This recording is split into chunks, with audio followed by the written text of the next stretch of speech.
बाबा जी और हुजूर जी की प्यारी सात संगत जी। आप सभी को प्यार भरी राधा स्वामी जी। संगत जी, बाबा जी सुनाएंगे हमें आज एक साखी, जो कि एक प्रेरणादायक साखी है। इसलिए संगत जी साखी को पूरा सुनिएगा।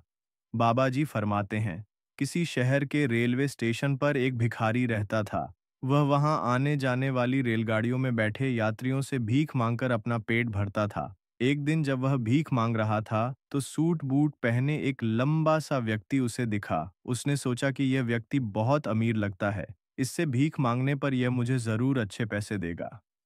वह उस लंबे व्यक्ति से भीख मांगने लगा। भिखारी को देखकर उस लंबे व्यक्ति ने कहा, तुम हमेशा मांगते ही रहते हो, क्या कभी किसी को कुछ देते भी हो? भिखारी बोला, साहब मैं तो भिखारी हूं, हमेशा लोगों से मांगता ही रहता हूं। मेरी इतनी औकात कहाँ कि किसी को कुछ दे सकूं। लंबा व्यक्ति बोला, जब किसी को कुछ दे नहीं सकते तो तुम्हें मांगने का भी कोई हक नहीं है। मैं एक व्यापारी हूं और लेन देन में ही विश्वास करता हूं। अगर तुम्हारे पास मुझे कुछ देने को हो तभी मैं तुम्हें बदले में कुछ दे सकता हूं।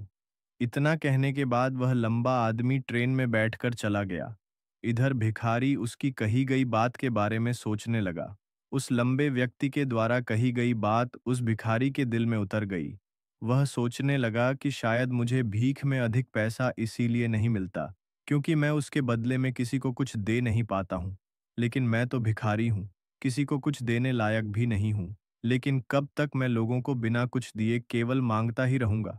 बहुत सोचने के बाद उस भिखारी ने निर्णय किया कि जो भी व्यक्ति उसे भीख देगा उसके बदले में वह भी उस व्यक्ति को कुछ जरूर देगा। लेकिन अब उसके दिमाग में यह प्रश्न चल रहा था कि वह खुद भिखारी है तो भीख के बदले में वह दूसरों को क्या दे सकता है।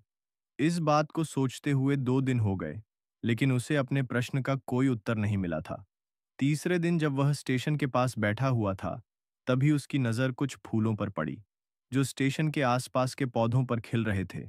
उसने सोचा, क्यों ना मैं लोगों को भीख के बदले कुछ फूल दे दिया करूं। उसको अपना यह विचार अच्छा लगा और उसने वहां से कुछ फूल तोड़ लिए। अब वह ट्रेन में भीख मांगने पहुंचा।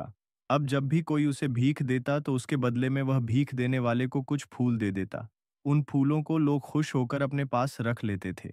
अब भिखारी रोज फूल तोड़ता और भीख के बदले में उन फूलों को लोगों में बांट देता था।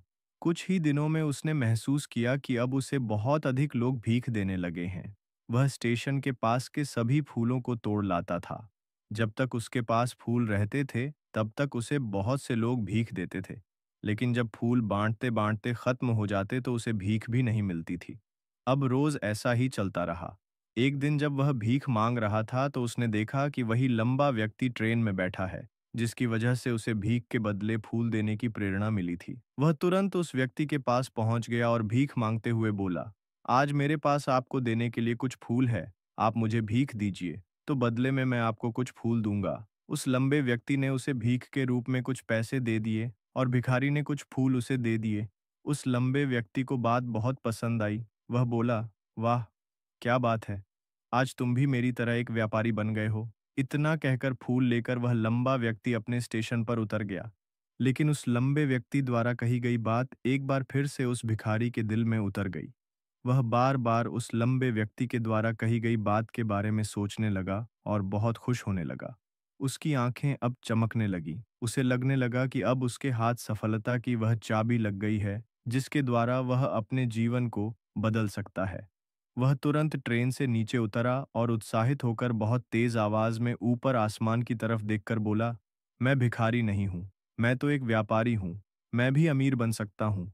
तो संगत जी, लोगों ने उसे देखा तो सोचा कि शायद यह भिखारी पागल हो गया है और अगले दिन से वह भिखारी उस स्टेशन पर फिर कभी नहीं दिखा। लेकिन 6 महीने बाद इसी स्टेशन पर दो व्यक्ति सूट बूट पहने हुए यात्रा कर रहे थे। दोनों ने एक दूसरे को देखा तो उनमें से एक ने दूसरे से हाथ मिलाया और कहा, क्या आपने मुझे पहचाना? दूसरा व्यक्ति बोला, नहीं, क्योंकि मेरे हिसाब से हम लोग पहली बार मिल रहे हैं। पहला व्यक्ति बोला, नहीं, आप याद कीजिए, हम पहली बार नहीं बल्कि तीसरी बार मिल रहे हैं। दूसरा व्यक्ति बोला, मुझे याद नहीं, वैसे हम पहले 2 बार कब में थे? अब पहला व्यक्ति मुस्कुराया और बोला, हम पहले भी 2 बार इसी ट्रेन में मिले थे।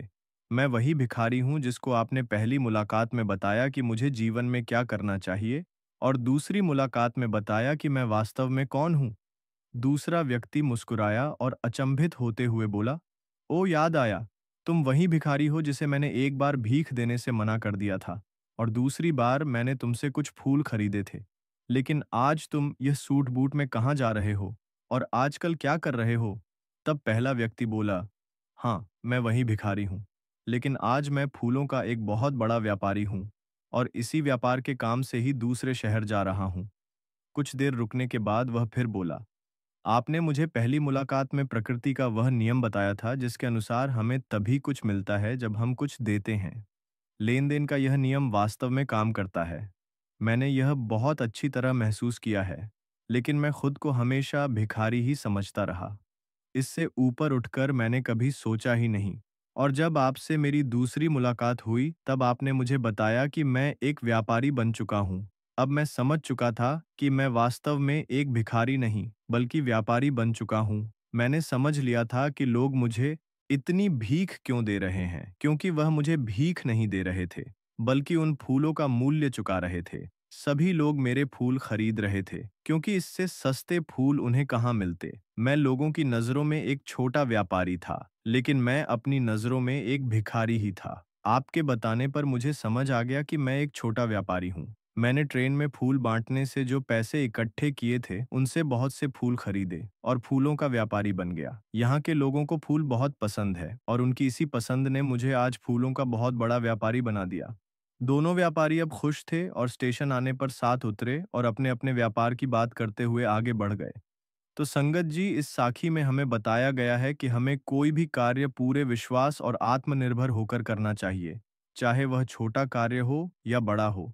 इसलिए जो हम मांग कर गुजारा करते हैं, उसकी जगह हमें कुछ काम करना चाहिए, उसमें ज्यादा कामयाबी होती है। तो संगत जी, आपको यह साखी कैसी लगी? हमें कमेंट बॉक्स में जरूर बताएं ताकि हम आपको ऐसी ही साखियां सुना सके। और अगर आप हमारे चैनल पर नए हैं तो हमारे चैनल को लाइक और सब्सक्राइब कर दीजिएगा। राधा स्वामी जी।